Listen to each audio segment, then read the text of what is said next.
Good. 5 more seconds. Ready.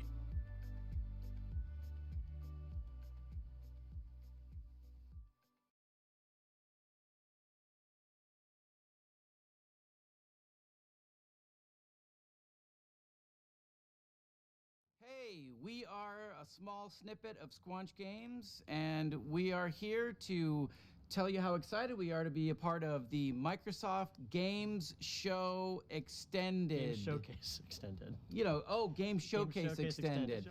What's the need for the extended? Why add that extra word? It's like Is there one that's not extended? And that's why? we're getting nods. There is a not extended one. Okay. And that one's just called without the extended. So that's just called There's the normal one. I know what this is. Yeah. Well, hey, look, we're happy to be a part of it nonetheless. Okay.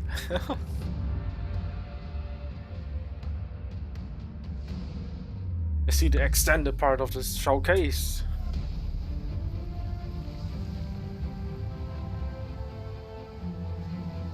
Oh, the bitrate starts cracking. The cracks opening up.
Welcome to Xbox Games Showcase Extended. I'm Erin, this is Malik, and we have the honor of diving deeper into some of the most exciting and talked about announcements, as well as gameplay from the Xbox and Bethesda Games Showcase just 2 days ago.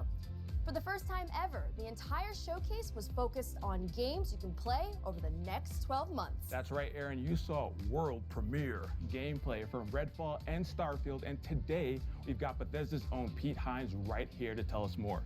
You'll hear from the renowned developers behind the brand new Xbox franchise, Our History Untold, dive into Naraka Bladepoint with our partners at NetEase Games, and so much more. But first, we begin with a special look at how our fans got to celebrate the Xbox and Bethesda Games Showcase with a message from our very own Phil Spencer. Ooh, Mr. Phil. About to be talking. I love coming to events like this. You can just feel the energy, people loving to come together as a community, their love of video games, the Xbox fans. Just a really special time for everybody, myself included. Gaming has this unique ability to bring people together, whether it's saving the world from the aliens or winning a football game. It's so great. I love hearing from people. What did you like in the show? Those conversations with people that are here about areas that they like and areas they wish we would do more, I think that's something that drives us. You saw it in the show today. People said, we want to see more gameplay. And so we said, okay, great. So you're going to see a ton of gameplay. Yeah, I think this is our biggest lineup ever in terms of just diversity of different kinds of games from different kinds of teams. Ooh, Mr. Booty. There's some franchises, Japanese franchises, don't always come to Xbox. We've been working on that. Today we obviously had Persona. It's important to us. We not only have all the games coming from our internal studios, but also great independent game developers that we work with around the world. So could not be more excited for what we're doing with Kojima. And he's got this really great idea for a game. And I want to be clear, because I know we say like experience and stuff. He's building a video game, but he has this real unique things that he wants to do in the game. And we said, okay, let's go do something together. And I'm just really proud to be in an industry that can be part of so many people coming together.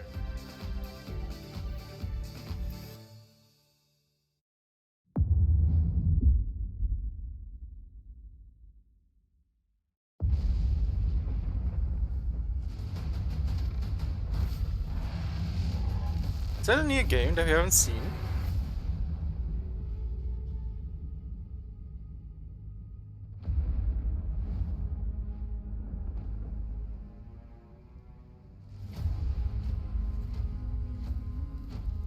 What is gonna end up like Valheim or wait? What if it's going to be Valheim? I don't know. Gotta be something. I don't think it's gonna be like Valheim though. Although, who knows? Okay, we have this ready. But I haven't really played or watched much of Valheim, so maybe it is Valheim?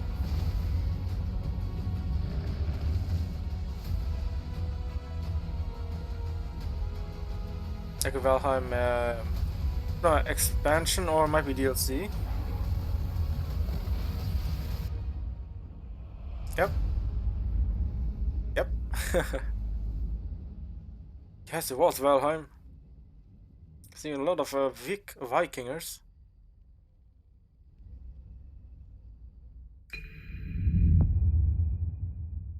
I thought it was already on PC. I guess it came to Game Pass. Bethesda opened the showcase with a dramatic gameplay demo for Redfall and closed it with Todd Howard showing us how deep the rabbit hole goes on Starfield. And we also got a sneak peek at upcoming expansions for Elder Scrolls Online and Fallout 76.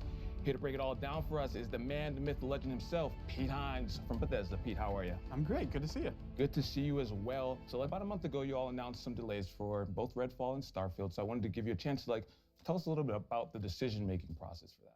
Absolutely. Look, with all the time that goes into a game, it would be foolish to rush it out the door before it's ready. I think we have continued to sort of examine how we think about games and making sure that they are going to meet our players' expectations. Obviously, the last 2 years have really challenged us from a development standpoint. How we work now largely remotely, while a lot of our folks are not back in the office. And, that has an impact.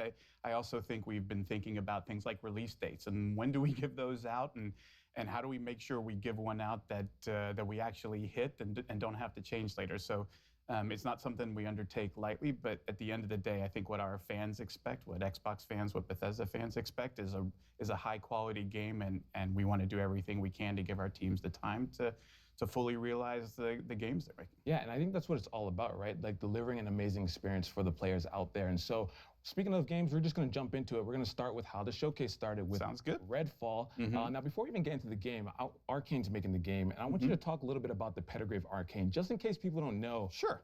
These folks over there, they're doing their thing. Arcane Studios is known for really amazing, immersive sims. They do any number of things.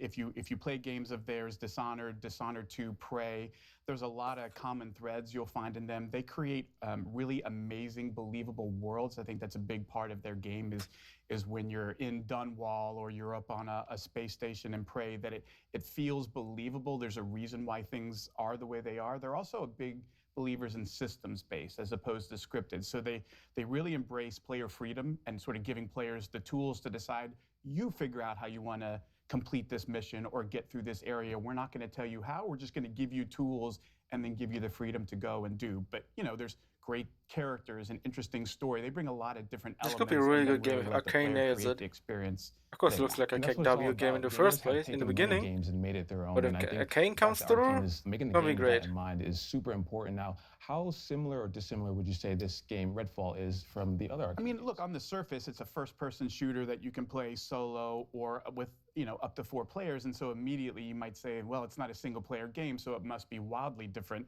And don't get me wrong, there's absolutely ways in which it is different, but I think when folks play the game, and even when they see more of the game, I think they'll start to see all of those things about an arcane game that they love and appreciate. You know, why it's won multiple Action Game of the Year awards for Dishonored 2, is their ability to bring all of those things together, really high level of polish, and let folks experience it. And so I think all of those things we talked about. If you want to play a game by yourself and get a great arcane story, you can absolutely do that in Redfall. But you can also do things that you haven't been able to do in an arcane game, like experience it with friends and find out sort of how the whole can become greater than the sum of the parts, like playing it off of each character's abilities. You saw some of that in the demo that we showed. You know, I think the more that people appreciate that, you almost are going to want to try and play Redfall a couple of different ways. You might want to play it by yourself a little bit, play it with others, and it's a game that allows you to do either or both of those things, however you see fit. I'm glad you talked about playing with friends, because I'm taking applications for friends to help me get through Redfall. Can I put my name on that list? I'm down to a little. It'd be an honor. Pete, keep me on that list. All right, we need to go explore Redfall together. I'm excited. I can't wait for that. And so let's talk a little bit more about the game. Now, you know, between the trailer that we saw last year at the reveal, as well as this one that we just saw, I feel like Redfall reminded players of other co-op shooters like Left 4 Dead, for example. What makes Redfall unique? Again, it's one of those things, like if you watch just like combat footage, you might look at Left 4 Dead or Back 4 Blood or any of these things and go, oh, I see multiple characters facing a bunch of enemies, and like, so it's the same game. Oh, at least that would be doing a disservice. They know what they're talking about. All of the things that take place in between the combat, as well as the combat itself, sort of combining different skills and abilities in the way that you do. You know, Layla dropping down an elevator using her powers that Jacob can use to get up top on a roof and provide cover. You know, you have different characters who play roles really well. How you choose to use Brebone, the robot, all of those things come into, again, allowing the players not to say, here's a set of rules and you can only use, like, no, here's just some stuff that you can go off into this amazing sort of dynamic, ever-changing world and sort of experience and explore for yourself. And you come back the next day and it'll look and feel like a different experience, even though you're in the exact same part of the game. I mean, I think those are the kinds of things that Arcane does that really bring that sort of extra special element that makes their game so compelling. Yeah, compelling and fresh. So I'm excited for Redfall, and you said it here for everyone to see that we're going to be playing together. So I'm going to hold you to that. Absolutely. You got the proof. All right. Can't wait. Oh, awesome. So let's talk about Elder Scrolls Online. Now, I want to talk about the team philosophy, because I hear that the team is actually banned from saying things like, now is the perfect time to play. My least favorite saying is there's never been a better time to play a game. Like, we all say that. Yes, games always get better. We know that. The thing that we love about where Elder Scrolls Online is going is their ability to continually refresh the experience for players, provide new experiences, like going to High Isle, a place they've never been in an Elder Scrolls game. It does a lot of things like story and intrigue. There's a lot of politics in High Isle, different factions and the conflict that's going on there. And it's not an MMO, so it's not really like jump in and play actual by yourself and experience it. Elder Scrolls RPG RPG adventure. But the real we are used to it, Morrowind, Scrolls Online is our Oblivion, community. They're so and, welcoming, Skyrim. they're so helpful. You know, if you need a little bit of help, if you need a lot of help, they're there for you to help explain, to make sure you have a fun experience. And honestly, like, that is such a huge part for an online game of creating an environment where anybody, no matter whether you just started playing or you've been playing for 8 years, can have a good experience, no matter how you decide to engage with it. I love that you mentioned that. Community is as you mentioned, is such a huge part of any online game. And so for players who may not have played Elder Scrolls, who are, like you said, looking to jump in, to know that they have that community backing them, that's going to help them, guide them in their journey, is super exciting. So, but I want to talk about Fallout a little bit. Okay. Huge milestone recently, 25 years of Fallout. It can rent a car even now. At this point, right? We're talking about it. All right, so this has to mean something super special to the team. Absolutely, and look, we are as aware of anybody. Like, this franchise did not start with Bethesda. It's one that we took on along the way, and our intent is not just to pay homage to, like, Bethesda Fallout. Like, no, we mean all Fallout, because what this series has done, what it meant to us as players when we went and played those games, played the original Fallout 2. And then what the franchise has become, and sort of growing and finding an even, a new audience with Fallout 3, Fallout 4, Fallout New Vegas, Fallout 76 is something we really want to celebrate. And honestly, what's going on in Fallout 76 with the pit and your ability to continue to push the boundaries in an online game of story and meaningful player choice, and as you're going along, making decisions that kind of matter and have a real impact, I think is important in the evolution of Fallout 76. And just honestly, how far that game has come from its launch. Like, we're keenly aware of how that launch went, but we are also keenly aware of the incredible amount of effort and dedication from all of our teams Oh, really? across Bethesda They to noticed say, that. like, we believe in this I didn't thing, know about that, and you know? we want to give the fans more of what they want and the kind of experiences that they want. And where Fallout 76 is now is truly remarkable when you go back and look at sort of where we were and how far we've come, and honestly, how much cool stuff is in store in the pit. It's going to be super fun. Excited to jump in, and again, that's one of those things that I'm sure you guys attribute to the community, giving that feedback. That 76 community, again, not just in the game, but what they do for each other, to support other folks in the community, what they have done to raise funds for worthwhile causes. Like, it's not just an amazing group of gamers, it's an amazing group of human beings, and honestly, one that we're honored to interact with and be a part of every day. I love that, Pete. Before you make me cry, we're going to move on to Starfield, all right? Okay. All right, so let's talk about it. Starfield ended the show. I got to say, watching the trailer, breathtaking. It's one of those things from the different locations and just seeing the difference between that moon versus the populated city, just amazing. The dog fighting, just everything was so awesome. The team really outdid themselves. It's one of those things about a Bethesda Games Studios game that I always love, and it's been the case, honestly, since, I worked on Morrowind and Oblivion and all those games that, we talked about. And for every single one, you cannot pin people down to, oh, it's about this, because it's not. Like, ultimately what those games are massive sandboxes where they give players just ridiculous amounts of freedom to say, you go figure out what kind of game you want to play and what kind of experience you want to have, because that's what this game is about. It's not us prescribing and saying, you have to do these things. And no, it's about creating this huge sandbox with over 1,000 planets so you can completely explore and say, yeah, but you don't have to. Like, it's entirely up to you to figure out what is fun for me. Do I want story? Do I want to join factions? Do I want to, build outposts and gather resources to build more cool stuff? The team really puts all of those tools in the player's hands and step back and says, now it's time for you to tell the story of Starfield, which is your story, which is going to be different than mine, which is going to be different than everybody else's. And I think that's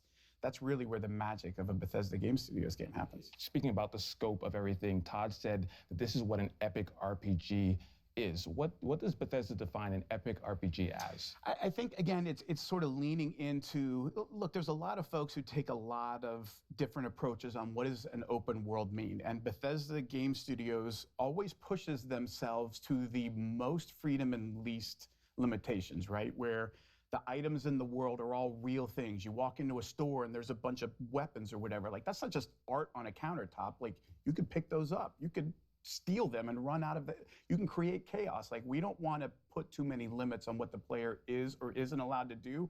We love it when players say, I wonder what happens if, and then they try it. And then they get to see, like, oh my Lord, chaos ensued and it was insanity. Everybody was shooting at me. And like, that's, I think, the beauty of Bethesda Game Studios and the number of ways that they push for you to explore that, right? It's not just one, it's you could spend thousands of hours doing nothing but shipbuilding and like focus that as all you're about, and that's okay. But you could also be about exploring every planet and finding all of the good, and that's okay. Or you could just play the main story and be like, I want a kind of experience that I'm guided through so that I kind of get to see stuff, and I might stop here and there. Oh, there's a cool side quest that I got, but I want something that sort of leads me through, because I'm a little, it can be a little daunting to say you can go do whatever I want. Like, ooh, I don't know what I should do. So some folks want a little bit of a guided path or to understand where the fun is, and no approach is wrong. Like, for me, that's epic, because it says we aren't putting any limits on what you can or can't do. We're going to set you loose and just sit back and watch the beauty that you create with your own stories and the way that you solve problems or choose to spend your time in this world we've created. I love that. And what you said about, those moments that maybe you experience that I don't, like, those are some of the best moments if I think back to playing RPGs when I'm discussing with my friends, oh, did you see that? No, I didn't see that. Where did you see it? And having them go out and find it. So I think that's going to be one of those things. We talk about that a lot, that sort of water cooler moment. Exactly. Like, you come in the next day and you talk to everybody about about what you did, and you were like, wait, I did that quest, but I did this completely different thing. And you sort of start to appreciate all of the choices that you could have made, you didn't even realize were an option. Like, oh, I didn't even think about doing that. Like, oh yeah, I just ran in and stole his ship and shot all of his crew members and took off. Like, you can do that? Like, oh yeah, you can do anything. Like that, I think that is a special part of a Bethesda Game Studios game. And when we say epic RPG, we mean all of the stories, all of them. All right, you just gave me some ideas for stealing people's ships. So I appreciate that. That's going to be top on the list to do in Starfield. Now, we saw quite a bit of combat and action in the game. That seems to also be, in addition to exploring and everything, that seems to be another huge focus of the game. Absolutely. I mean, you know, look, if you look at a game like Skyrim, which like everybody's played Skyrim at this point, it can, you know, a combat is a big part of that. Unless you decide it's not. Like if you're one of those folks that says, actually, I'm going to do the alchemy thing, and I just go off and pick flowers and make potions and like live another life in another world this way, then combat isn't part of it. But look, we know in an epic RPG, there's always bad people, they, you know, shooting at you. Sometimes you got to return fire, and there's a lot of fun to be had there. And so, you know, providing a lot of different skills that sort of determine how good you are in combat, combined with all the different weapons in the game, and then you layer in ship combat and all of these other things, it starts to sort of paint a picture just how broad or how deep the rabbit hole goes. It's going to be so impressive. And you touched on it a little bit, and I want to talk about it because this was when I'm watching the video, the demo, what I saw, and it really caught my eye is around the ship. It's not just getting in the ship and that's your ship. There's so much behind it. Can you talk about it a little bit? Yeah, like every ship is customizable to the nth degree, and not just like cosmetically. I want my ship to look like this or look like that, though obviously that's totally a thing that you could do if all you care about is cosmetics. But it goes much deeper than that in terms of like what kind of shields you have, what kind of weapons you have, like what kind of ship are you building? What do you want it to be good at? What trade-offs are you willing to make or not? And then the other part of it is, of course, well, you can't just, like, it's a spaceship. Those aren't cheap. So you have to figure out, like, how am I going to do this? Where do I get the resources to build this stuff? What kind of, you know, skills do I need to level up to improve different parts of my ship beyond, you know, what I could do without those skills? So there's a lot of, again, choices in terms of you get to decide that, how much you want to put into that or not. Do you just want to give somebody money for the parts that you want? Do you want to build it? All of those things are sort of part of the fun of deciding how much do you want to interact with this and how do you want to interact with it? Absolutely. I mean, just as you mentioned, the scope, the level of player agency, something that I feel like is going to just make Starfield such a special experience. So between Redfall, ESO, Fallout 76, and Starfield, you all are just we got a few games coming. Yeah, we got a few games coming out. It's going to be so great. Pete, thank you so much for stopping by. Thanks for having me. Of course, Pete. Now, coming up, we'll hear from our friends around the world, including Squanch Games, Obsidian Entertainment, Playground Games, and of course, Xbox fans like you. But first, let's hear from the creators of one of the world's most popular Battle Royale games. Wait, what? Naraka Blaypoint? Wait, what? Wait, who? Is it really? 大家好，我是永劫无间制作人关磊。 We are glad to share Naraka Blaypoint, a unique online multiplayer action game with players all around the globe. As a NetEase studio, 24 Entertainment is joining hands with Microsoft to bring Naraka Blaypoint to console. I think I heard about the You could play the game on Battle Royale Xbox type of Series game. X and S, as well as Windows next week. We're also joining Xbox Game Pass, a platform with a huge player base and a vast, bright future. Naraka has been so well received on the PC platform. I am so grateful to the players for their love and support. As a competitive survival game incorporating a lot of action elements, Naraka features a range of characters with unique personalities. Each hero draws from different civilizations and cultures. Battles allow for a great degree of strategic play. You've got a wealth of melee and ranged weapons to choose from, and a vast map filled with interactive elements to explore. Perhaps you'll engage your foes in samurai combat, katanas at the ready, or maybe you'll use Persian assassin techniques and strike from afar. Yeah, the Bertrand is dying so With your hardcore in this grappling game, hook, in you this can video fly right now. between temple walls and across bamboo forests with ease. Beyond solo endeavors, you can also party up with friends and use group tactics to flatten your foes. That's Naraka's underlying design philosophy, that you're unchained and have the freedom to choose how you play. Collect soul jades to change how you play, transform your katana strikes, and make your cannon a weapon of mass destruction. Each hero can be customized too, whether you want to rush into battle as a berserker warrior or cast fireballs as a sorcerer. The choice is yours. We can't forget to mention our unique face customization system too. You'll never need to worry about running into a doppelganger on the battlefield, because you're able to edit your hero's features to your heart's content. You can even recreate your favorite faces. As we approach Naraka's first launch anniversary, we're introducing a brand new weapon, the Twin Blades, releasing together with the Xbox and Game Pass editions.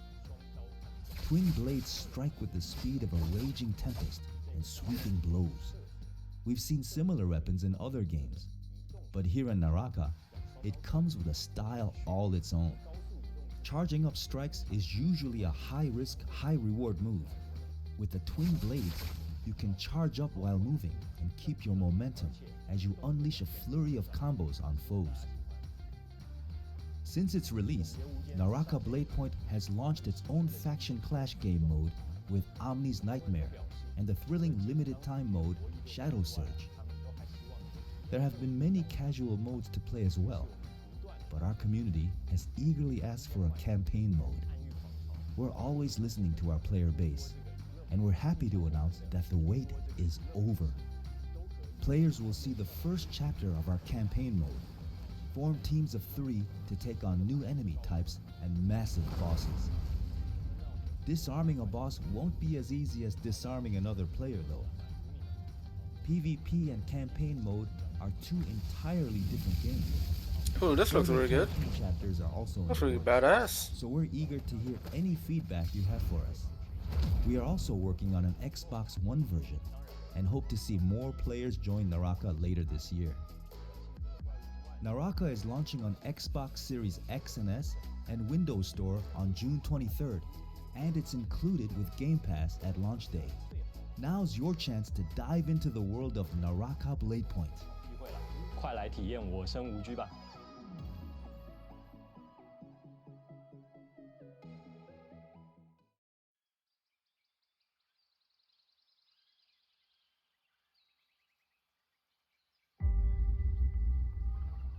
I don't really much into Naraka Bladepoint, but it looks cool at the same time. History is filled It's with not moments a of huge greatness. game.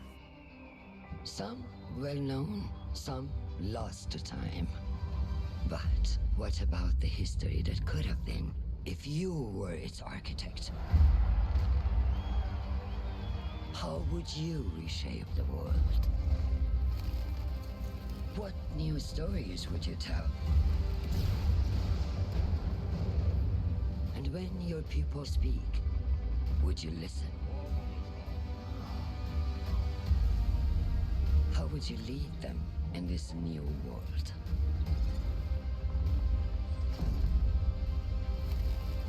Yeah, I mean, this might be like Civilization. It could also be like Age of Empires. Like, there's so many options this game could go.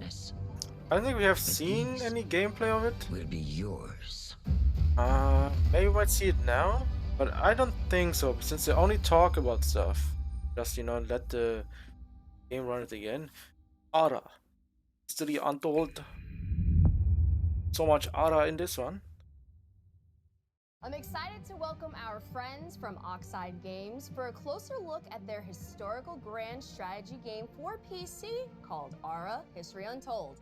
Dan, Michelle, thank you two for joining us today. Thank you for having us. And on behalf of the entire studio, we are really excited to be here and finally be able to talk about Ara. I mean, we all are excited too. You just had the world premiere 2 days ago for Ara.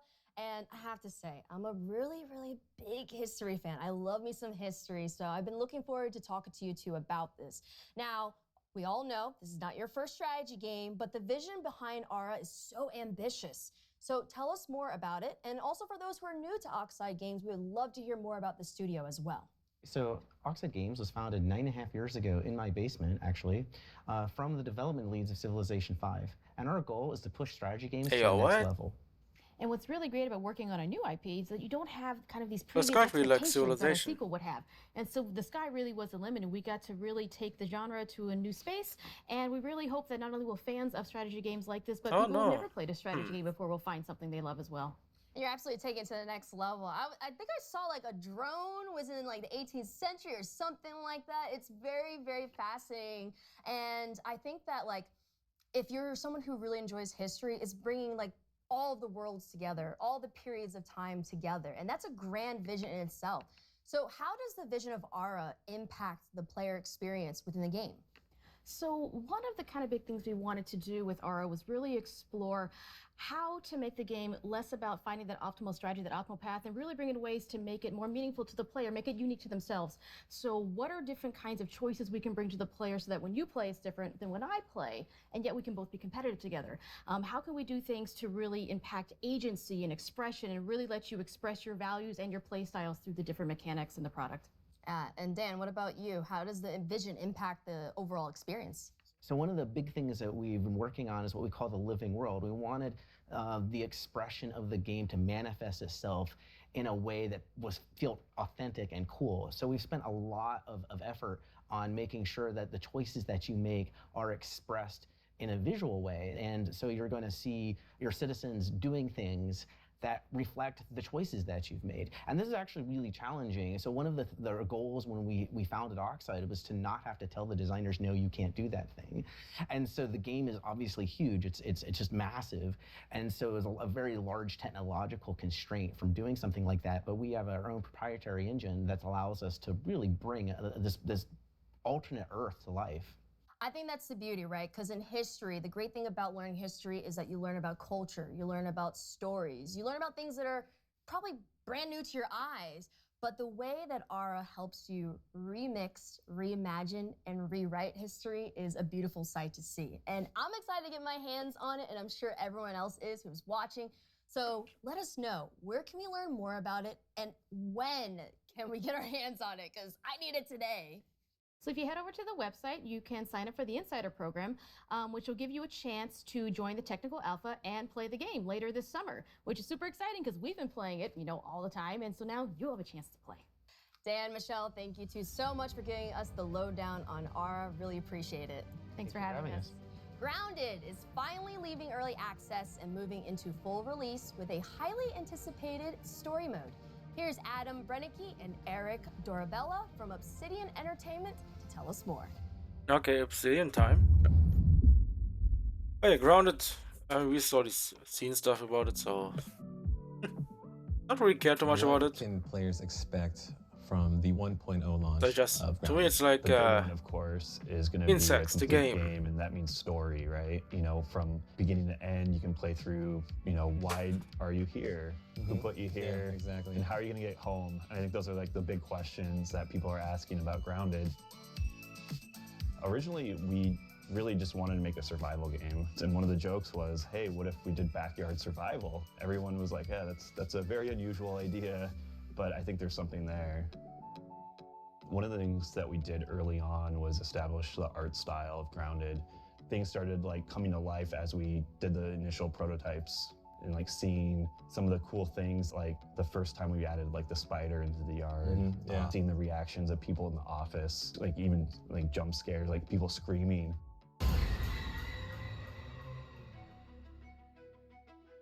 The team is very small. It's the smallest team I've ever worked on at Obsidian. I wanted everyone to be able to participate on the design side of things. So I said everyone is a designer on the team. And I think that extends into our community and how we're building the game in game preview and early access. That's probably one of the big successes of the game, is how close we work with the community and take all their feedback and suggestions. I think it's super rad. For a game developer too, that is a huge, huge thing, just to get people's feedback constantly of what they're liking, what they're not liking. And all those adjustments just make a much, much better game at the end of the day. We're at that point now that the yard's getting finished, and now we can play through the story. There's a lot of surprises. There's a lot of things that I think players aren't going to expect. And I think I know what you're talking about. And I cannot wait to see players' reactions. I know a lot of players are just waiting for the story to be finished to finally jump into the game. People who played the game previously are also like holding out for more content. I think it's just going to pull a lot of people back in and gain a lot of new players. So Adam, we have the Broodmother from last year. It was like our first big boss. And then we came out with a bunch of mini bosses like Termite King, and the assistant manager. But in this trailer, we're showing players the Mantis. What can they expect from this? So we're super excited to finally show off the Mantis, and I know that's been a big ask from players that they want to see a praying mantis in the game. They've been asking for this for a long time. Do we have anything else that the players can get excited about? You know, the mantis is just a little tease of one of the new boss fights, but there's more to come, right? Like potentially many boss fights that we have planned for the full release of Grounded. There's a lot more secrets and other things to uncover. When we reached 5 million players, that was already super crazy. And then we hit the next milestone of 10 million players still being Xbox. Doubling it, right? Yeah, in Xbox Game Preview Early Access. That just goes to show that we have a fantastic game. Everyone's just so surprised at like how much Grounded has grown. I just hope that players and the community understand how important they are and impactful on this game with us. Yeah, we're so thankful for everyone's support along the way. It's been an amazing journey, and we're finally almost at the finish line, right? Yeah. And I think we wouldn't be here without our amazing community and all of the fan support. I agree. Best community ever. Yeah.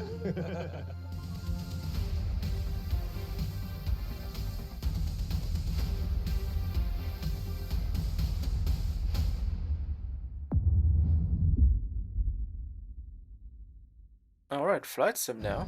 So I got a call from my good friend York Newman, the head of Microsoft Flight Simulator. He told me it was imperative that I meet with him. So I'm in this helicopter, we're flying to this location, we're on our way, let's go.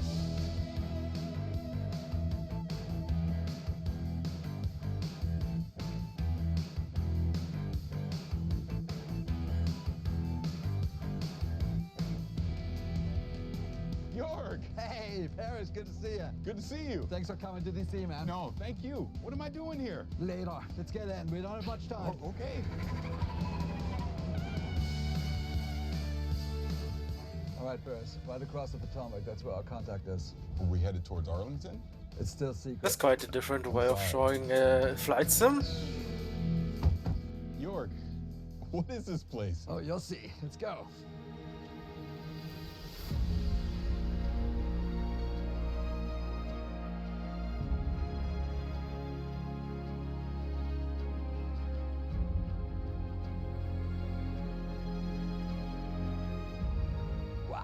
Look at this place. Nick, how's it going? Hello. Paris, I would like to introduce Nick Partridge from the Smithsonian National Air and Space Museum. Thank you for having me. But this makes a lot of sense. I saw during the trailer there was a collaboration between the Smithsonian National Air and Space Museum and Flight Simulator. Here we are at the National Air and Space Museum. So let's talk about that collaboration. Tell me more about that. Well, Jorg and I have been talking for more than a year. He was looking for me, and it turns out I was looking for him to ask the same question, which was, don't you think that our organizations have a lot in common? Dedicated to bringing flight to everyone, and I was looking for the Spirit of St. Louis, which is in the Smithsonian ever since 1928. And the Smithsonian was gracious enough. They gave us a millimeter perfect scan, which is what we'll feature in the 40th anniversary edition. But as Nick and I kept talking, it was very clear, you know, the world's foremost museum for air and space, the Smithsonian. Yeah. And Microsoft celebrating its 40th anniversary. It's a match made in heaven, and there's lots of things we can do. Yeah, authenticity, accuracy, access, it's all there. We're hoping that if everyone has as much fun in the community with the content that we initially collaborated on, a couple of our most historic aircraft, and some of the other aircraft in this center are already in the simulator, maybe we can jump in with both feet and do more in the years to come. Maybe even, who knows, we'll go crazy. We'll put the space shuttle in there. Space shuttle? Wait, what? All right, you guys have never been here before, no, right? This is my They're gonna bring in a space shuttle into flight sim? Jesus Christ. How's this gonna work out? Special for you right around here. Perfect. Check this out. This is my favorite plane, the Junkers Ju-52 3-motor. Amazing. And that is an awesome plane. And as I look at all these planes around here, it makes me ask the question, are you going to put all of them in Flight Sim? Maybe not all of them, but we hope a lot of them. In the 40th anniversary that comes out this fall, we already have 3. We have the Wright Flyer, the Spirit of St. Louis, and the DC-3.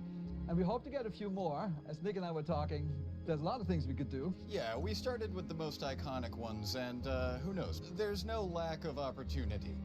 You know, I keep saying amazing because this place is amazing. And just like Flight Sim, it just keeps going. So what else is happening? It does seem like we're going supersonic, like the Concorde here. We've been doing a major update ever since we launched, every month since August 2020. And just today, we're actually launching World Update 10. And guess what? Tell me. It's the United States. And it's huge. We have 12 cities, a new height field, brand new aerials, new missions, new airports, new everything. And as always, it's free. And check out this beauty. This is the Beechcraft Model 18. They call it the Twin Beech. It's a famous plane, and that's also launching today. And it's a great coincidence. It's actually a huge coincidence. Jorg's been working on that Beechcraft since before we met, but it's a great example of how much we already had in common. So Jorg, what can we expect the rest of the year from Flight Sim? We have a ton of great things coming up. So today is World Update 10. We have 2 more World Updates, one in August and one in October. And then in November, we have the big 40th anniversary edition, which will be an absolute delight for anyone who loves aviation. Okay, that 40th anniversary edition. Tell me more about that. Yeah, so we're celebrating by bringing back some of the planes from the old Sims, like from Flight Sim 10, 9, 8, even before that. And we're restoring some of the old missions, and we're bringing back some of the airports that were in those editions. So it's a real celebration of the franchise. So this celebration is not only of the franchise, but the past as well. And we're also adding brand new things on top of it, like that the community really wanted. For example, helicopters. Sober wrote a brand new fluid dynamic system to make all that work. And then we're adding gliders, which is a completely different way to experience the planet. It's just you and the wind. Right. And then the last one is we're bringing, it's the biggest deal for simmers, a brand new real-to-life airliner, the A310 from Airbus, by a brand new partner called Builds, a great development team. In fact, of the 10 planes we're bringing, most of them are created in collaboration with third parties. So it's a really cool way for us to integrate with the creator community. Now, how do I get this? If you're on Game Pass, if you already own Flight Sim, the 40th anniversary edition is a free upgrade. This has just been an incredible experience, seeing all these planes and going through the history and everything that's come in the Flight Simulator. I mean, thank you so much. Thanks for coming to DC. Paris, thank you, Nick, for the great collaboration with the Smithsonian and for kicking off the 40th anniversary edition of Flight Sim. It's been wonderful. Thank you so much. Yeah, thank you. Not bad. I mean, that's a good, good insight into how things come to be. Today was a good day, but now I have a need for speed. I'm headed to the danger zone, baby.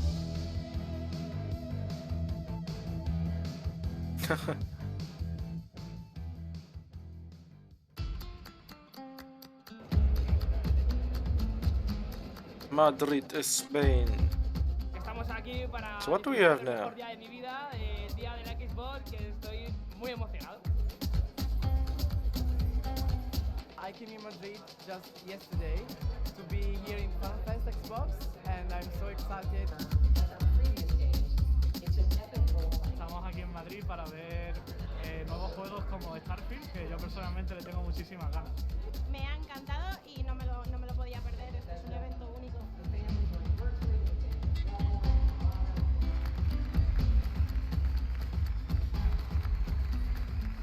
Why gaming?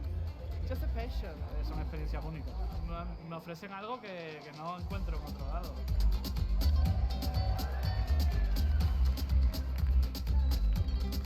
Lo que te digo, es como una familia para mí. Me ha parecido genial y un cierre para un evento así maravilloso. Just the passion that people have. I feel very welcome.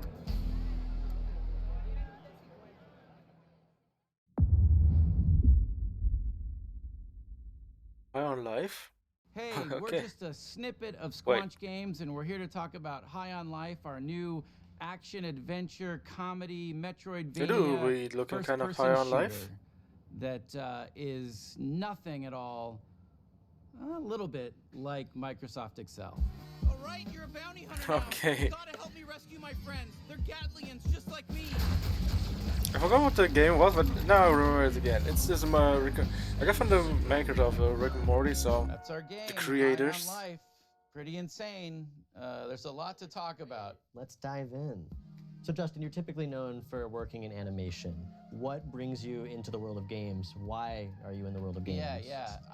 I'm obsessed with games. Have been my whole life.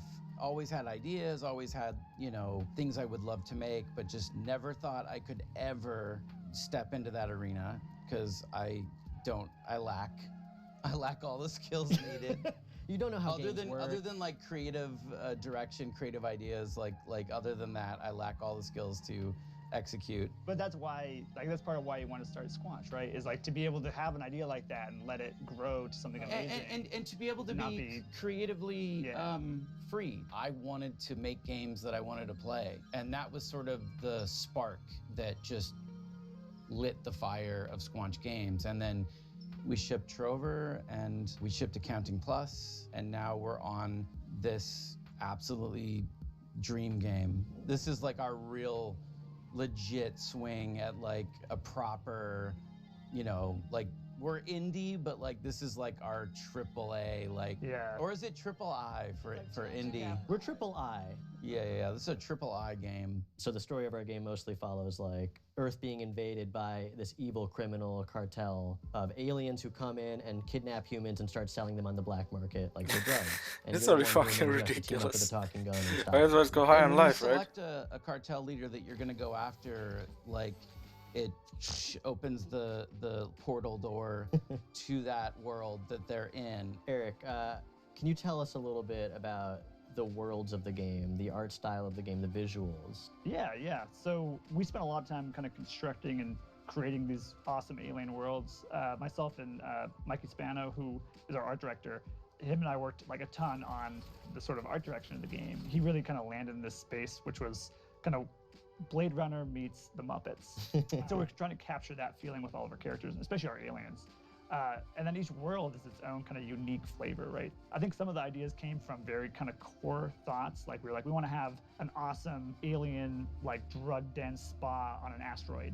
And yeah, what makes me really excited is the sort of really clear and like it's almost deceivingly simple narrative, right? Save the Earth, humans or drugs, talking guns. Ta-da. So Alec, who are the guns? What's their deal? The guns are these talking alien Gatlians.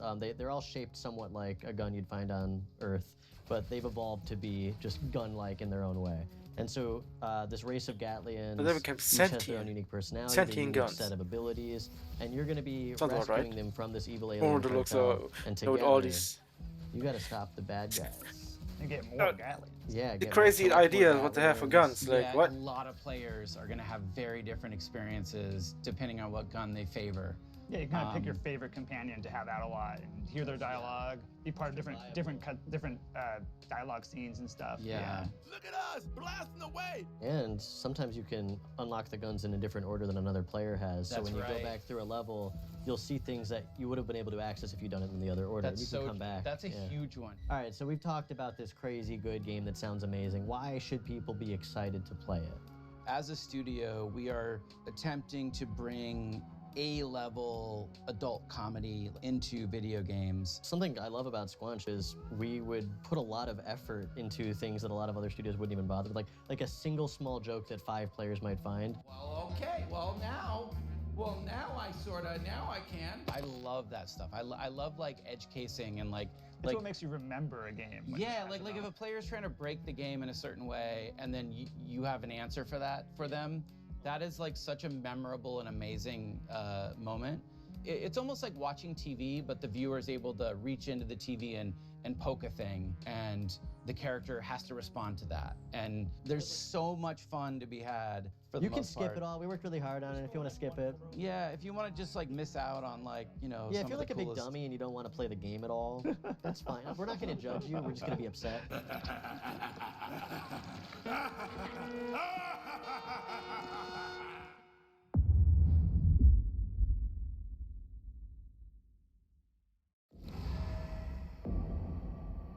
Okay, cool.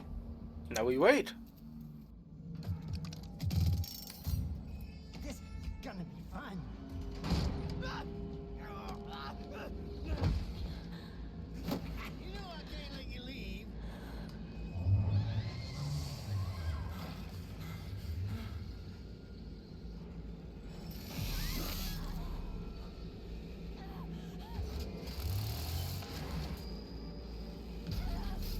I forgot what this game was about. I know it reminds me of either Friday the 13th or Dead by Daylight. So, what kind of game is this now?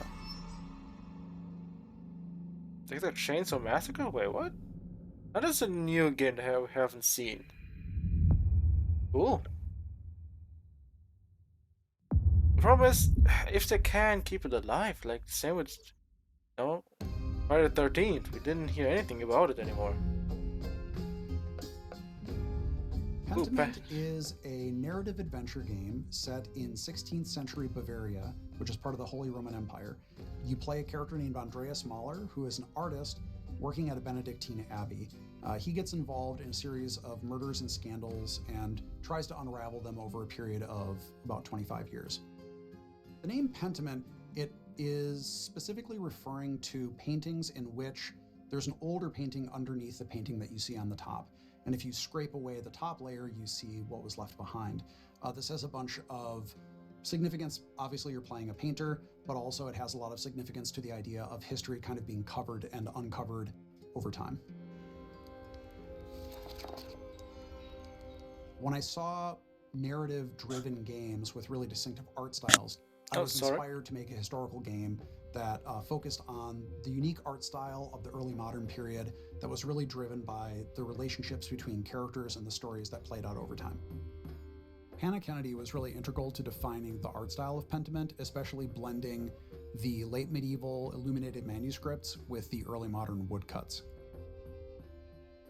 Yeah, so there's a lot of major points to solve and kind of marry between wanting this to be a true to the history, true to the feel of the source material that we were referencing as far as the narrative, but also thinking about the types of games that were like what we imagined we wanted as far as a gameplay experience. These type of games are really interesting. From the beginning, I knew that I wanted to portray you don't see much of these. A community that changed over time, which meant that characters are changing over time. That's really the focus of everything. The buildings do change, but really it's the characters where you see all the crazy stuff happen. Kids that I had become attached to because it's a 4-year-old and we designed them to be a 4-year-old and then they're getting married and then I felt a weird like emotional reaction to that because I'm like, oh, baby's all grown up.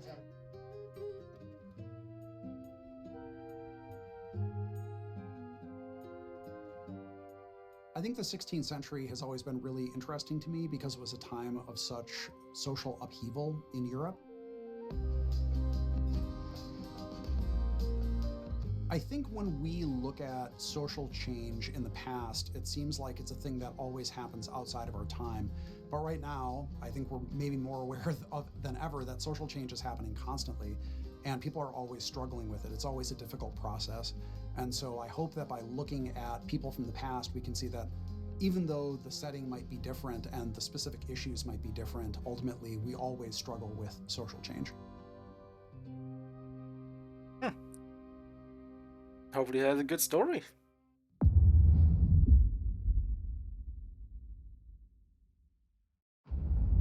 He's putting on his bandana. I think I have seen this for like, I don't know, 3-4 times now? It's such a bad idea. All you had to do was keep your mouth shut. I'm gonna override this. Is your life mission to cause harm? Yeah. This is my favorite shot of the whole game. This one. With As Dusk Falls, what we're trying to do is to make a brilliant interactive experience for anyone who loves brilliant storytelling. So people who enjoy films, people who enjoy TV series. It's also a social experience and about sharing these stories with the people you love. I think we should stick to the plan. Yeah, stick to the plan. I took my inspiration from TV shows, prestige shows like, Breaking Bad, Fargo. I really love Dog Day Afternoon. It's such a wonderful setup. You try that again, and every last one of them leaves in a body bag. When you write for interactive stories, it's all about the stakes. You want big choices, the tentpole ones that everyone will remember from the chapter they played, but also you weave in the smaller stakes, the drama bit, like the relationships. Are you gonna stay married? When you lost your job, this wall went up and I missed you, okay? The game deals with very mature themes that you don't normally find in a video game. It really gives you agency over characters that are relatable, that are familiar to you. It's like an interactive story, but with the power of video game behind it. I only gotta yell and my brothers will come. Now hold your horses, young man. I think you should at least listen to what I have to say. In the first book, it's mainly structured around a hostage situation in a motel in the middle of the desert in Arizona, so it's a pressure cooker. You want your wife to live? Answer and do exactly what I say. Book 2 takes another approach entirely, and it's a chase across multiple states in the US.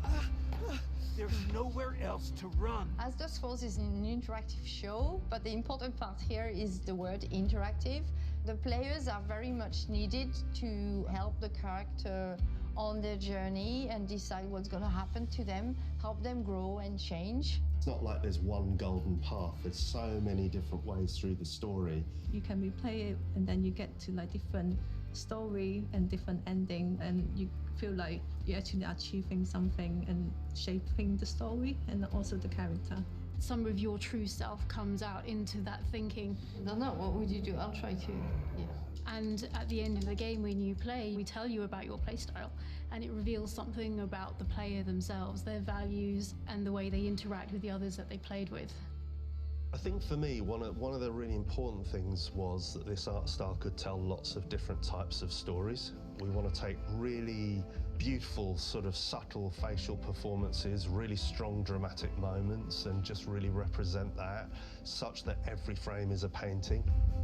It's a single player and multiplayer experience, so 1 to 8 players. Because we wanted to draw in people who weren't necessarily gamers. What? 1 to 8 players? Wait, what?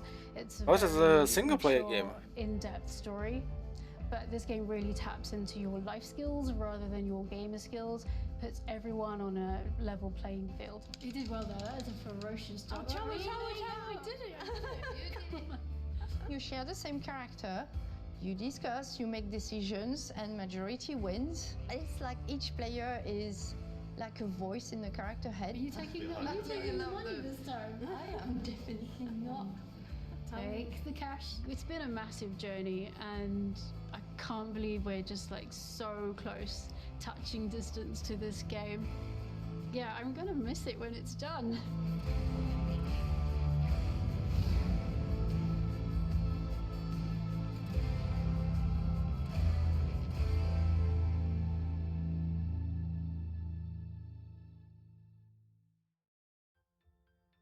Let's check out what mysteries, adventures, and, of course, slimes are waiting for us in the new, vibrant world of Slime Rancher 2. Slime Rancher. Okay, Slime Rancher 2.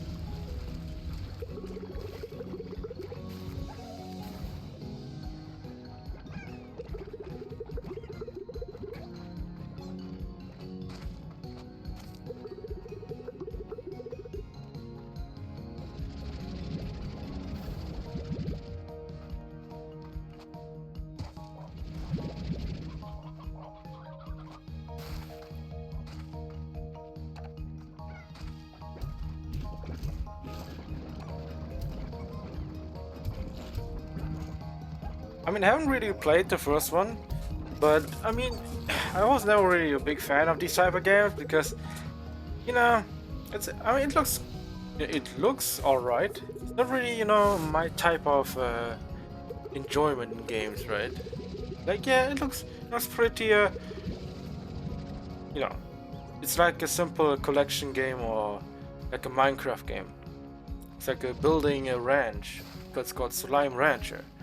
And the enemies are slimes. There's not much to talk about it, you know, it's just slimes. Probably producing your own farm. And going on adventure and, you know, going for the materials, as you see right now, exploring. Not really my, you know, my type of gaming. If it doesn't have any kind of story to it or anything like this.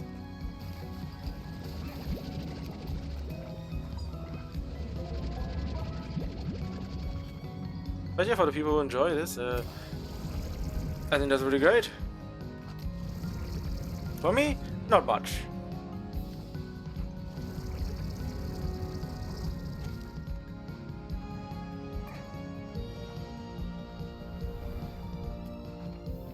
But it looks really good though.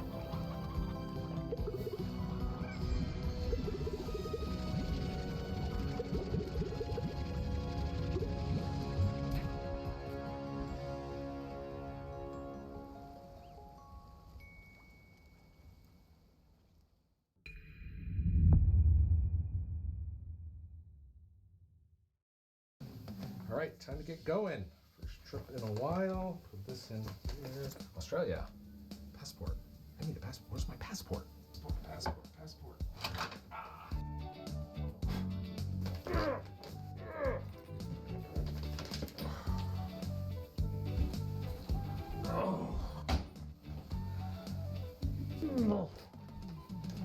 What did you put in there? It weighs so much. All right. Oh, probably his own weight on it. All right, let's go.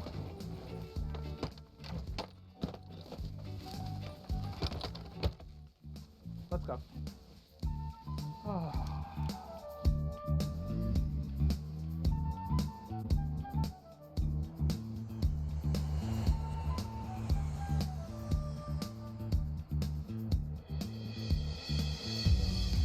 Welcome back to Melbourne. It is so great to be here in person. Get ready for the showcase.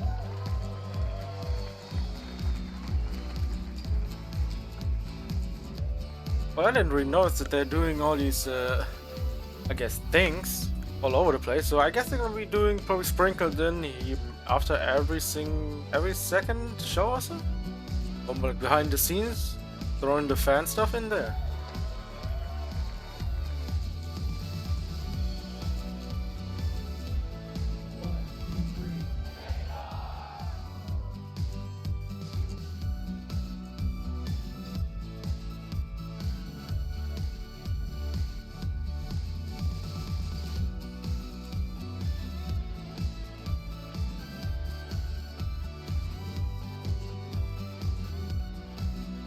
We are here in Melbourne with FanFest.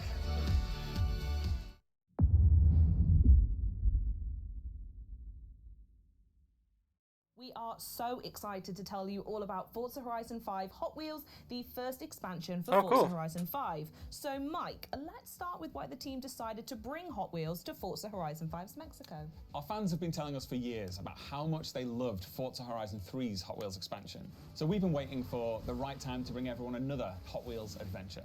Forza Horizon 5 presented the perfect opportunity to bring Hot Wheels to life like never before with the power of the Xbox Series X and S. It really does sound like the perfect time for Damn, Forza the power's Horizon still with and them, Hot huh? Wheels. So I'm wondering if you can tell us a little bit more about what to expect being in the clouds of Mexico this time. Yes, you travel to the clouds above Mexico to visit the Hot Wheels Park, which is comprised of over 200 kilometers of the fastest, most extreme tracks yet. Once there, you'll join the Hot Wheels Academy and set out to take on Forza Horizon's most extreme racing yet and prove yourself a Hot Wheels legend. Let's go. As well as the iconic orange Hot Wheels track, you'll take on new driving experiences across gravity-defying magnet tracks, as well as ice, water flume, and rumble tracks. So we spoke loads about biomes in the build-up to Forza Horizon 5's launch. Are we expecting something similar in Forza Horizon 5 Hot Wheels as well? Yes, so we're truly going to see the power of the Xbox Series X and S when we look at Forza Horizon 5 Hot Wheels' all new biomes. The amount of detail and diversity that we can pack into the 4 new biomes is breathtaking. We have the rugged Giants Canyon, where you'll hear the growl of your engine bouncing back off the intricately detailed rock formations. The Ice Cauldron, where frozen tundra drips into the glistening molten lava. In Forest Falls, you'll see a tree canopy towering over epic waterfalls. And finally, the visually stunning and exhilarating Horizon Nexus. where the Horizon Festival is suspended among a web of Hot Wheels tracks. And there's more, because new players can jump into Forza Horizon 5 Hot Wheels as early as possible during the main game's initial experience.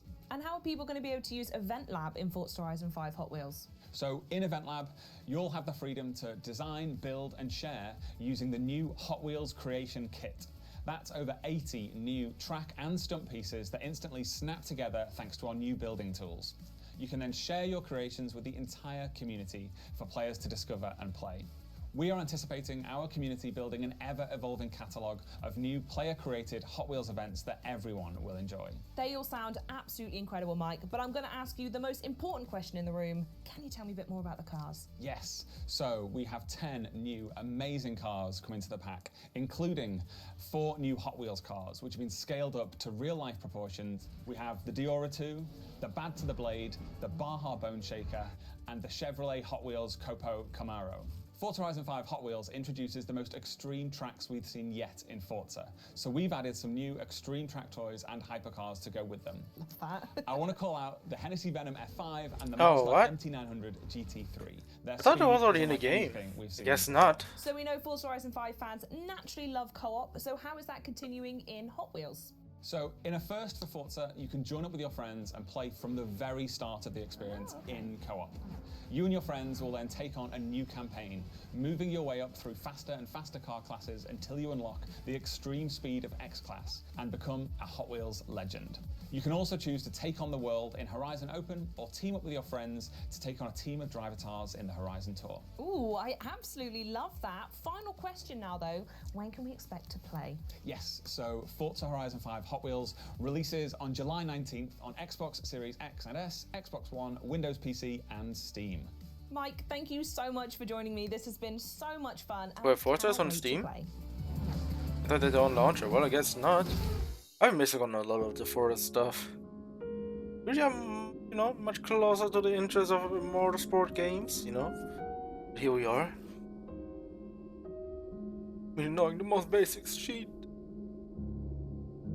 And Fall Guys.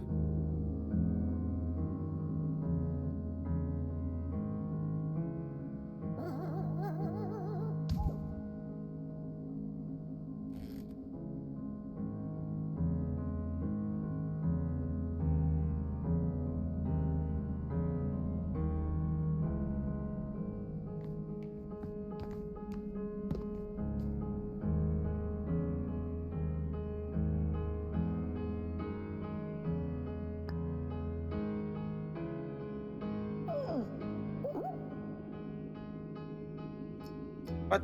Pink Master Chief. This is the new game mode they're gonna show off. What's it supposed to be?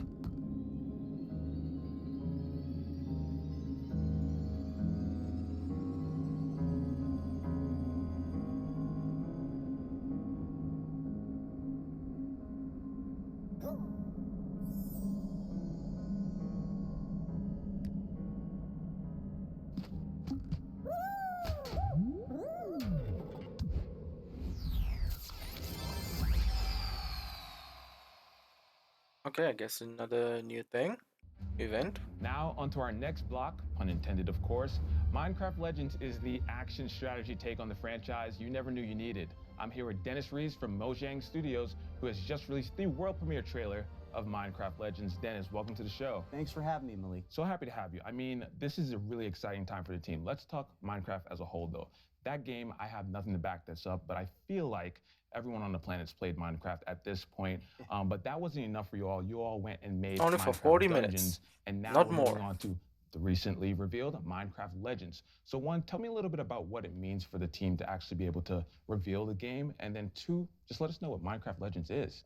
Well, we are so excited to finally be able to talk about this game with the world. We've been working on this game for some time now. Minecraft Legends is an action strategy game is set in the Minecraft universe. And in order to build this, we really wanted to partner with a great company that understands strategy games. And so that's when we reached out with Blackbird Interactive. And in doing so, we were able to create an experience that is welcoming for people who may have not played Minecraft, but also people who have.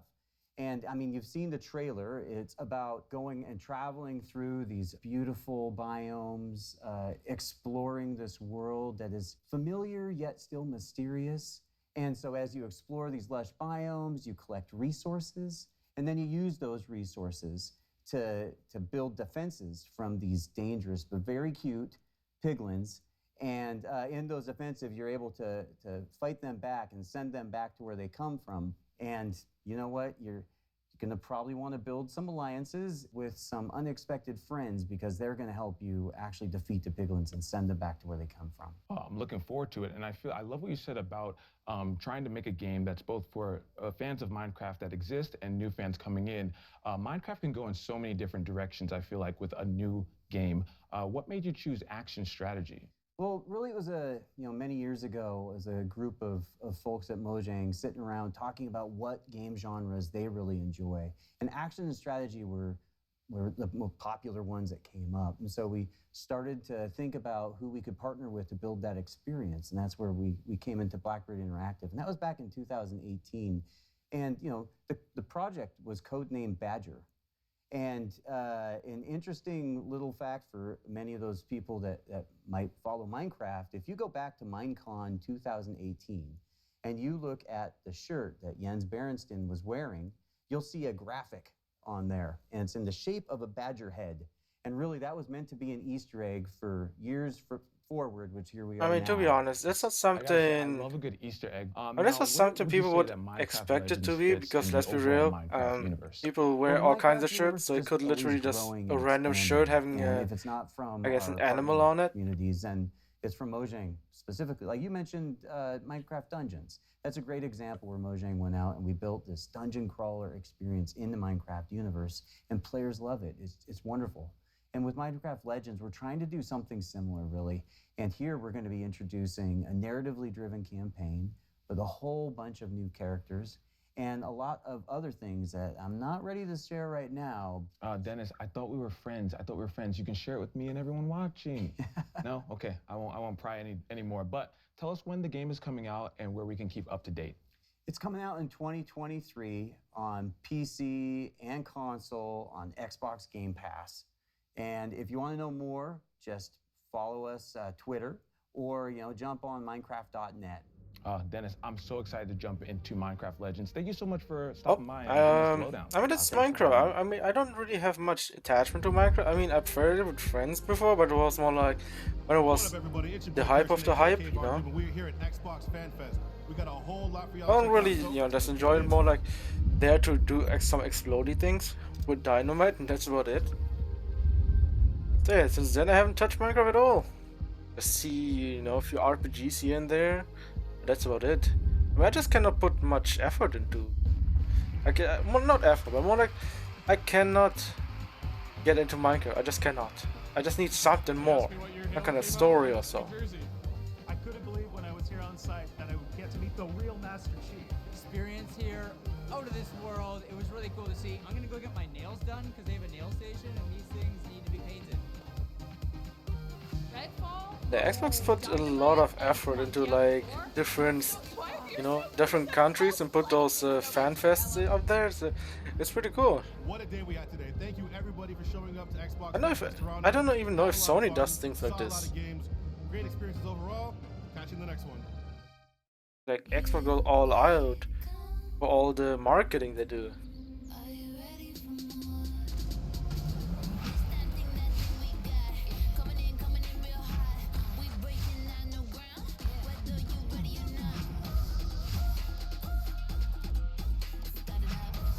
Well, please don't be the end yet. Well, we're kind of almost an hour in, but I still want to see more Starfield, man.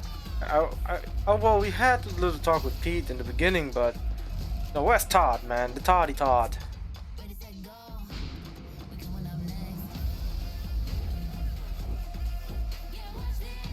I hope there's not more to talk about, to be honest. I don't think they might have more. I don't think so. I mean, I will maybe go long, but you don't see more of it. Or some with Atlas, but then they would need, people from Japan to do this. or from Atlas specifically. They're probably not feasible.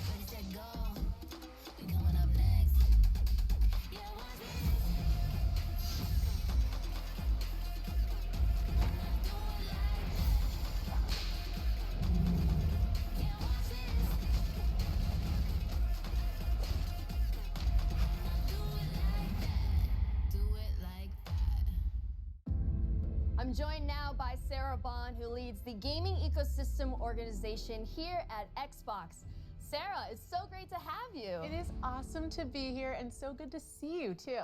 Yes, I'm super excited for this conversation because as we know, game creators are crucial to Xbox's success. And whenever you talk about them, it's with such like passion and tenacity. I love it. And it sounds super important to you and the rest of Team Xbox. So my question to you is, how do creators inspire the work that you and your team do? The creators are just the bedrock of everything we do on my team. You know, when you really think about it, where gaming really comes from is it starts with someone who has a creative idea that they choose to put into a game that we all get to experience and enjoy. And that's really the bedrock of our industry, of what motivates us, is to help those people, those developers, bring their stories out. And we think about it in three ways. You know, how do we create a vibrant and engaging gamer community for them to come to through Xbox? What are the set of tools and services that we give them that make it easier and faster and more affordable for them to make a game? And how do we create a range of business models that they can use? Because the business model really enables them to perform all sorts of different types of innovation. Yeah, business models, Maybe so, tools, Mike. resources, all these provide choices, and Looks like some it's kind of increasing thunder these choices coming for through, not I don't only know. the developers, but the players Maybe themselves something's as broke. well. Yeah. For example, you and your team just announced a new feature that's going to bring game demos to players. Can you tell us a little bit more about Project Moorcroft? Project Moorcroft. I know. I love these project names. I wish they would just let me name it, but Yeah, they just won't. say it. I know. You They know? won't. Can we change that? Well, look, we were sitting around as a team and we were thinking about some of the things that we've always loved the most about the gaming industry. And one of them was, remember when you would go to like a show like PAX or E3, and you would go to the show floor and you get to play a demo or a piece of a game, and the developer would be right there next to you, talking to you about their experience, asking you to try things out, asking you your feedback. And that was one of the things I loved the most about those experiences. We just don't have them as much anymore, you know, in the way that the world has evolved. And so we thought, gosh, how can we make Game Pass like that? Like, how can we use the power of Game Pass and all of the great discovery and player engagement that is in it and have it create for creators that opportunity to engage with fans early as they're creating their game, and also for players to get to experience something that they're really anticipating. And so that's what we're going to do. We're actually going to have a program that enables developers to take a piece, a level of their game, and put it into Game Pass so that they can get that great feedback and players can engage with them.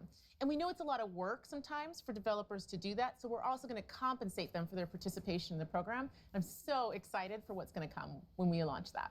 I think the one thing that we all miss is that connection, right? And now that we are able to come back into conferences and stuff like that, we still need to deepen it, because by deepening that connection, you're diversifying the voices, and then that in return helps to diversify the games and bring diversity into games. Completely. So how will Microsoft help to further that front? Yeah, we think about it all the time, frankly, as Microsoft, as Xbox, in my team in particular, because creators is core to everything we do. You know, if you think about a game, it enables you to experience a perspective, a point of view, in a way that is deep and immersive, unlike any other form of media. So the importance of everyone having an equal opportunity to share their story and their perspective through a game, and what it means to shaping our perceptions, to what we talk about, to what we believe, to broadening our perspectives, is critical. And we think about that all the time. So what we've done as a team is we're continuing to expand the set of developers who we're engaging with and bringing them into the Xbox ecosystem. We've actually more than doubled the number of developers that are making games for Xbox, and we saw lots of those games in the last day, which has been pretty cool. And the other thing that we did this year is, for the first time ever, we actually have a presence in Africa. We have our first Xbox employee in Africa, specifically dedicated to working with creators in the region. So what message would you like to leave for creators who are interested in starting in the industry? Yeah, I get that question a lot. People say to me, gosh, I would really like to be part of the gaming industry. I'd love to make a game. How do I break through? How do I get involved? And I say, first of all, network. talk to people, meet people, connect with people, just how you and I connected actually at an industry event, which we met at, which was super fun. You know, build that network and that connectivity because it's so critical in every industry, but I think particularly in gaming, right? You know, go to industry conferences like GDC, meet people, learn, try that out. And if you're interested in making a game for Xbox, you can actually go to github.com. You can actually download the Xbox Game Developer Kit and get started. And once you have a game concept, you can also submit it online through id@xbox.com, and then you can self-publish to Xbox, which is another great way. And of course, if you actually want to get involved in the industry, all companies are great, but I highly recommend you check out coming to work at Xbox. I'm biased, obviously. Of course, of course. I mean, there's always going to say that. Sarah, thank you so much for joining I mean, us that's today. always And that also, gets you. thank you to all the viewers for tuning into Extended. We've heard from so many amazing developers on today's show. Now, before we finish, is there anything else you'd like to share with us? We were talking earlier about the importance of people being able to tell their story through a game and how incredibly powerful it is. I mean, when we were talking about that, I was thinking about an experience we've had as a team that's been very touching for me. So, you know, a couple years ago, we started really consciously extending the depth and breadth of content that we have in the Xbox ecosystem. And it was through that that I got to know the team making Stalker 2 really well. And I actually got to intro that game last year in the Xbox Game Showcase, and it was just incredible. And you know, the thing was, when I was looking at that game last year, and I was looking at the story that they were telling, and they were talking about the beauty of the land and their dedication to their culture and their country, and I thought, wow, this is a cool game. This is a compelling story. But sitting here today, you know, recognizing that that team is Ukrainian, they were based in Kiev, looking at that story and what they were showing to the world just feels entirely different and far more poignant and visceral to me. You know, this is a team who's talking about their culture, talking about fighting for the existence of being a nation, of being a people, of having their own language. And now we all, as a world, have gotten to see how tenuous that in fact is. And it's an honor, frankly, to be part of this industry and to have the opportunity to uplift their voices and to let their story be told through a gaming experience, especially knowing what we know now about the situation in Ukraine. And as part of that, they actually shared with us something that they wanted us to share with all of you today as part of the show. Are we doing something with Stalker? Also, yeah. 1-1-3. Есть.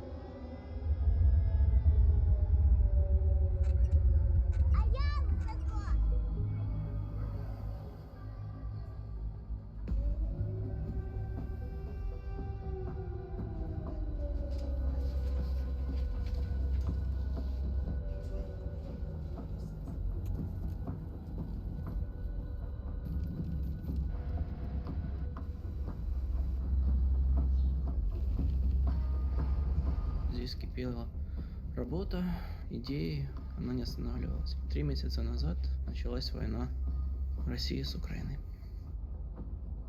Шок от рабочий день начинается с тревоги. Під час сильних обстрілів ми біжимо в укриття. Це переноска для мого кота, який загинув ще в перший тиждень війни. Выходишь вечером, сирена, выходишь днем, сирена. Днем еще работать надо, поэтому особо не выйдешь, а вот вечером все время вот так. Це моє робоче місце. Вже 3-й місяць я живу і працюю в коридорі. Зі мною живе одноокий пес, врятований з-під обстрілу в Гостомелі. Зараз мені важко писати квести про війну, коли вона йде навколо. Так работает в перерывах между сиренами. и волонтерскими задачами. Світ ще побачить, наскільки в нас класна культура, і в тому числі наскільки класні ігри ми можемо робити. Меня зовут Александр, я являюсь сотрудником компании ЖСК. Я с Мариуполя. С начала боевых действий была потеряна связь с моими родными и близкими. И это непередаваемое ужасное чувство, когда ты не знаешь, живы они или нет. Я Дмитро Ясенєв, розробник Сталкера. Ніколи не міг уявити, що в 21 столітті в центрі Європи може статися повномасштабна війна. Я Олексій Іванов, ком'юніті-менеджер проекту Stalker 2. Я зброю в руках захищаю свою країну від російської агресії. Привіт, я Макс, наративний дизайнер гри Stalker 2. Після перемоги я до неї повернуся. Побачимось на релізі. Слава Україні!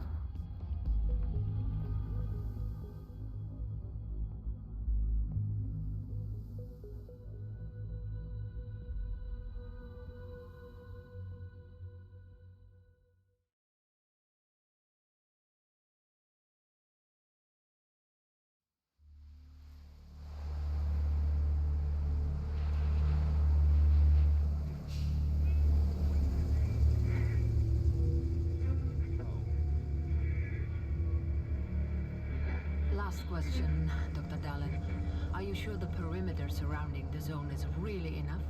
Who knows how long it will take, for Stalker to release. I wouldn't say, just because it was last year they showed, I think a little bit, but I would say it's gonna take maybe like two years plus, because what things are happening. So yeah, I don't really expect this game to come out anytime soon. So yeah, this is just enjoy what we have right now and hope for the best. They're gonna be fine, and we'll hear from them one day when the games are finished and everything else. Do you want our descendants to remember us as cowards, or as those who dared to venture forward to a new, better humanity?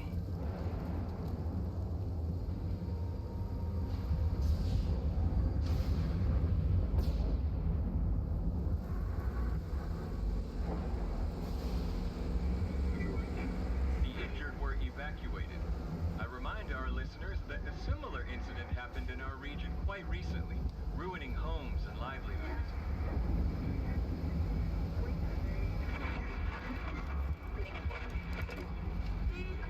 However, city officials urge people to stay calm, assuring them the situation is totally under control.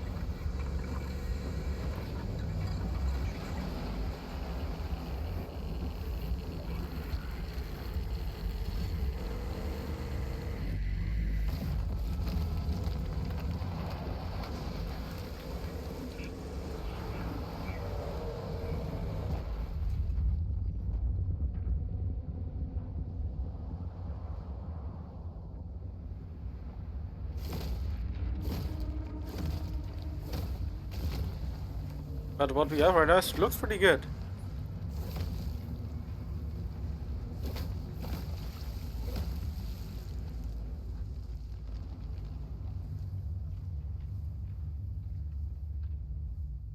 $2023, yeah.